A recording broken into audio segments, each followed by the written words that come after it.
y darte cuenta que el fracaso es una idea en el fondo un poco efímera, que no existe, que es una limitación personal que está basada al 100% en tus ideales sobre la vida. El día de hoy me encuentro en un ambiente diferente, me encuentro sentado cerca a la ventana, un poco para disfrutar la luz solar, que no es muy común en invierno por estos sitios. Y vamos a hablar de Julio Ramón Ribeiro, que es uno de mis escritores preferidos, sobre todo a la hora de escribir cuentos cortos. Pero no vamos a hablar de cuentos cortos el día de hoy, vamos a hablar de La tentación del fracaso, que es el diario de Julio Ramón Ribeiro. No es el diario de toda su vida, pero cubre los años 1950 a 1978. Entonces eso vendría a ser un poco desde sus últimos años viviendo en el Perú, cuando se mudó a Europa, un retorno en un momento donde estuvo en Lima y en Ayacucho, y el posterior retorno para ya prácticamente instalarse en París. El libro termina ahí, obviamente ya él regresa a Lima en los últimos años de su vida, ¿no? Si me sigues hace un tiempo, naturalmente sabes que soy un fanático empedernido de los grandes títulos, y creo que hay muy pocos títulos que van a ser mejores que La tentación del fracaso, ¿no? Antes de estudiar filosofía, yo estudié música, y uno de los grandes, soy compositor de profesión, y uno de los grandes retos que siempre he tenido, o que siempre me ha gustado, es buscar buenos títulos. Y si algo le envidio a Julio Ramón Ribeiro es la capacidad que él ha tenido para siempre hacer de su obra muy atractiva desde el título, ¿no? La tentación del fracaso como un nombre de diario, de ahí, por ejemplo, La palabra del mudo, ¿no? Como una colección de cuentos cortos, y tantos otros libros, ¿no? Los genocidios dominicales, etcétera, etcétera. Todos los títulos de Julio Ramón Ribeiro en general siempre me han parecido espectaculares. Y bueno, eso fue lo que llamó mi atención hace ya mucho tiempo cuando compré este libro. Cuando me enteré que Julio Ramón tenía un diario, lo quise leer, y casi lo hice como una especie de propósito de vida, terminar de leerlo. Y en verdad me alegra mucho que lo hice, porque este libro me dejó una de las lecciones de vida más importantes que jamás aprendí, o que jamás nadie conversó conmigo, ni en la facultad de música, ni mientras que estuve haciendo la maestría, ni en la facultad de filosofía.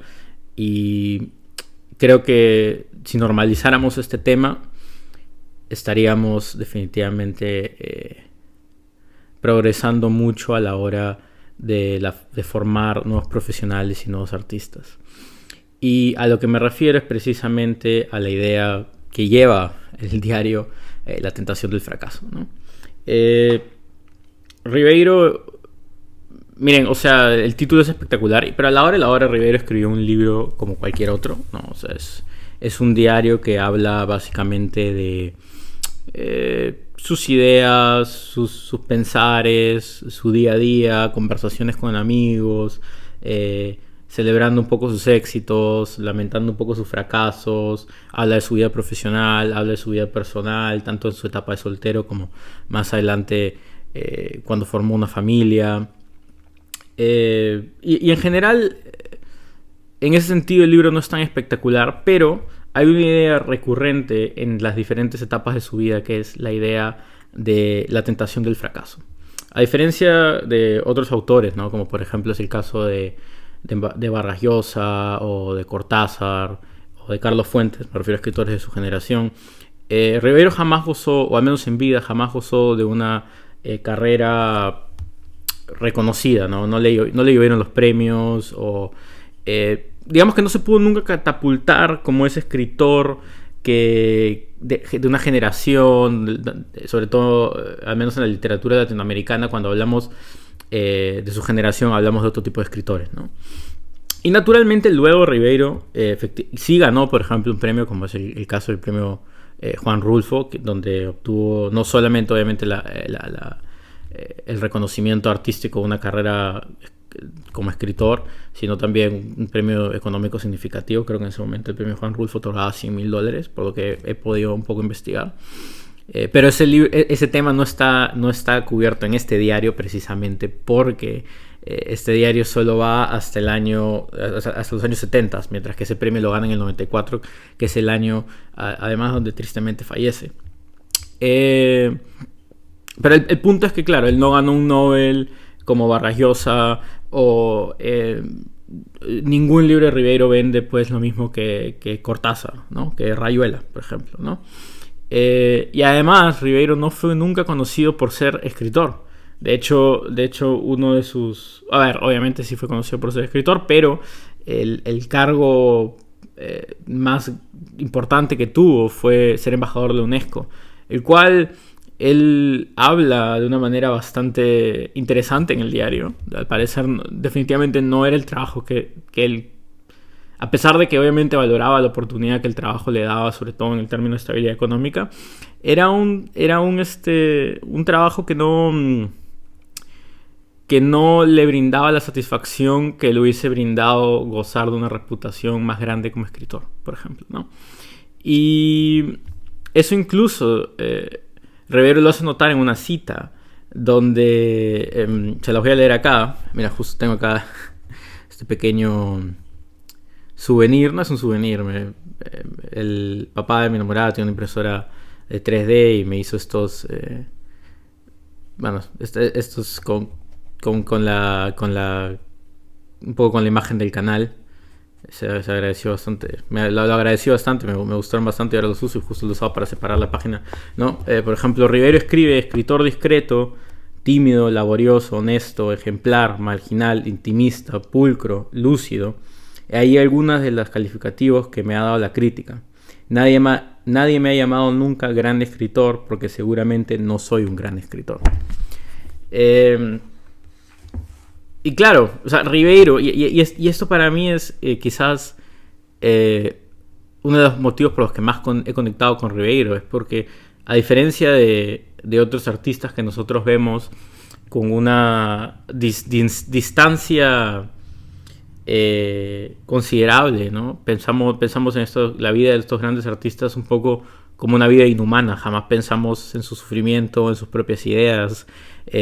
Jamás pensamos en que ellos también pueden tener dudas y que las ideas que nos presentan, que tomamos como certezas, parecen ser las ideas, el único tipo de ideas que estas personas tienen, cuando en realidad son personas de carne y hueso igual que nosotros. En cambio, Ribeiro se presenta a sí mismo de una manera diferente. Se presenta a sí mismo con la idea del fracaso por delante, con la idea de, oye, las otras personas no necesariamente me reconocen y ok, entiendo las limitaciones presentes, entiendo que no soy la persona más importante o el escritor más interesante, y seguramente si las otras personas lo piensan debe ser precisamente porque no lo soy. Sin embargo, Ribeiro jamás deja, obviamente como cualquier persona se toma días libres, etcétera, pero jamás deja de pensar en la creación artística. Alrededor de todo el diario, Ribeiro sigue batallando con la idea de crear su obra maestra. Es muy constante y muy presente la idea de Ribeiro de quiero mejorar, quiero escribir algo mejor. Se critica a sí mismo muchísimo por no haber realmente ahondado más en la novela, por haberse quedado con los cuentos cortos, cuando a mi parecer, obviamente, esto es obviamente una opinión muy personal, pero para mí los cuentos de Ribeiro son los mejores cuentos que hay en español. Para mí es mejor que Borges. Es una opinión muy personal, no estoy diciendo que técnicamente Ribeiro sea mejor que Borges, estoy diciendo que para mí los personajes de Ribeiro hablan más con la realidad que yo veo en el mundo que la de otras personas, y para mí eso es importante. No estoy diciendo que técnicamente Julio Ramón Ribeiro sea un mejor escritor que nadie, porque no tengo tampoco los pergaminos como para poder analizar técnicamente a ese nivel a ambos escritores. Yo he estudiado filosofía, no literatura, entonces creo que, a pesar de que he tenido mis aproximaciones al mundo literario, creo que no no estoy en condiciones para poder asegurar eso, pero en mi opinión, por ejemplo, que Julio Ramón Ribeiro se haya quedado específicamente en el mundo del cuento corto es un gran acierto. Creo que esa idea que él tiene también viene de un prejuicio muy personal, que es el mismo que los músicos clásicos, por ejemplo, siempre han tenido con la sinfonía, como que la sinfonía es la que habla por ti y habla de tu nivel. Y quizás Ribeiro siempre se puede haber sentido un poco menos, precisamente porque en la novela, que es como el gran género literario, sobre todo en su generación, pues a él no se le daba. O no es que no se le diera, pero claramente Ribeiro es más conocido por sus cuentos cortos que por la Crónica de San Gabriel o los Genocidios Dominicales, por ejemplo, ¿no? Creo que, por ejemplo, un cuento como Solo para Fumadores es...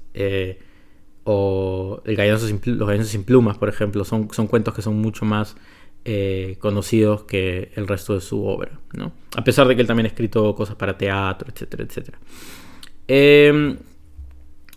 Pero regresando al tema de la tentación del fracaso, es precisamente esta idea recurrente que termina de alguna manera siendo la última motivación para el artista para seguir creando. A diferencia de otros artistas donde se puede ver que hay un cierto deseo de progresar tan solo para poder cumplir con ciertas expectativas, ya sea económicas o para poder rendirle a un público o lo que sea, Ribeiro es capaz de encontrar... Obviamente, estoy romantizando la idea, hay que leer el diario para entender que Ribeiro sufre mucho, además que es una persona que debido a su adicción al cigarrillo no solamente sufre emocionalmente, digamos, con el, entre comillas, fracaso como escritor, sino también sufre dolencias físicas. Pero Ribeiro es capaz de encontrar la fuerza interna para seguir escribiendo. Obviamente, durante el libro él siempre va a decir cosas como que, bueno, en parte también tiene un beneficio económico de poder haber escrito, etcétera, etcétera, etcétera, etcétera. Y bueno, además Ribeiro nunca fue muy bueno manejando la economía familiar, sus palabras, no mías, o la economía de la casa, por decirlo así. Pero además hay una entrevista con Bryce Echenique, ¿no?, donde él cuenta que efectivamente un día le presta dinero a Ribeiro y Ribeiro se lo gastó en un día, creo que en vino y cigarrillos o algo por el estilo. Pero en fin, cosas de escritores. Pero en fin, la cosa es que el punto principal es que Ribeiro es capaz de seguir encontrando intrínsecamente la fuerza de ser un mejor artista tan solo por la idea de ser un mejor artista, por la idea de seguir creando. Él incluso en un momento reconoce que si él va a dejar algo en este mundo son sus escritos, y si él va a dejar algo en este mundo, por ejemplo, en su diario, es precisamente ese mensaje, ¿no? Él va a dejar el diario, la tentación del fracaso, de alguna manera como motivo, como fuerza motora para seguir adelante, de alguna manera. Obviamente es una idea un poco contradictoria, porque claro, una persona que está tentando con el fracaso, pues uno pensaría que se va a dejar ir. Y no digo que Ribeiro en muchos momentos prácticamente él mismo narra que no escribió por meses, pero es esa idea eterna de regresar, de agarrar la máquina de escribir, la pluma, la computadora, lo que sea, y seguirle dando, ¿no? Bueno, claro, el reconocimiento como escritor siempre es agradable, pero la obra tiene que ser buena por sí misma. Y yo creo que si Ribeiro escribió cuentos cortos se debe más al hecho que Ribeiro era muy meticuloso con las oraciones, y ese cuento, esas pocas páginas que tiene un cuento corto son las que Ribeiro se podía dar el lujo de controlar, de no dejar ir, ¿no? O de dejar ir, mejor dicho, ¿no? Y eso creo que lo vemos mucho también con sus influencias, sobre todo la escuela francesa, Flaubert, etc. Y yo creo que eso es lo que más me conecta a Julio Ramón Ribeiro. Esta idea de querer ser un mejor artista o ser un mejor creador, o ser un mejor pensador, o ser un mejor profesional, lo que sea, por sí mismo. No por... Y jugando un poco con la tentación del fracaso, ¿no? Ver tu vida ver tu vida enfrente de ti y pensar cómo sería o hasta qué punto puedes llegar y seguir adelante. Y darte cuenta que el fracaso es una idea en el fondo un poco efímera, que no existe, que es una limitación personal que está basada al 100% en tus ideales sobre la vida. Y de alguna manera Ribeiro jamás fracasó precisamente porque, aunque quizás él no lo dijo textualmente, en su en su producción de trabajo, la idea del fracaso realmente solo estaba condicionada a la calidad de su trabajo y no al que dirán las otras personas sobre su trabajo. Naturalmente el ser humano y puede haber sentido que no puede haber sentido el rechazo y la indiferencia de otras personas hacia su trabajo como algo malo, pero eso no le hizo fracasar. Y bueno, eso es todo por hoy. Quiero comenzar a hacer un poco más de estos videos, analizando un poco libros de escritores que me gustan. Quizás podemos hacer esto una vez al mes y ahí seguir con los otros videos las otras semanas. Y además otra cosa que me conecta mucho a Ribeiro, como dato curioso, antes de terminar el video, es que de hecho en un momento de su vida él vivió relativamente cerca de donde yo vivo actualmente. Ribeiro vivió, en su diario está narrado que vivió en Amberes, en Bélgica. Yo vivo en el sur de los Países Bajos. Y eso nos hace, bueno, no vecinos, pero creo que si él vivía a 100 kilómetros donde yo estoy, pues es bastante cerca. Obviamente Ribeiro vivió la gran mayoría de su vida en París, pero, no sé.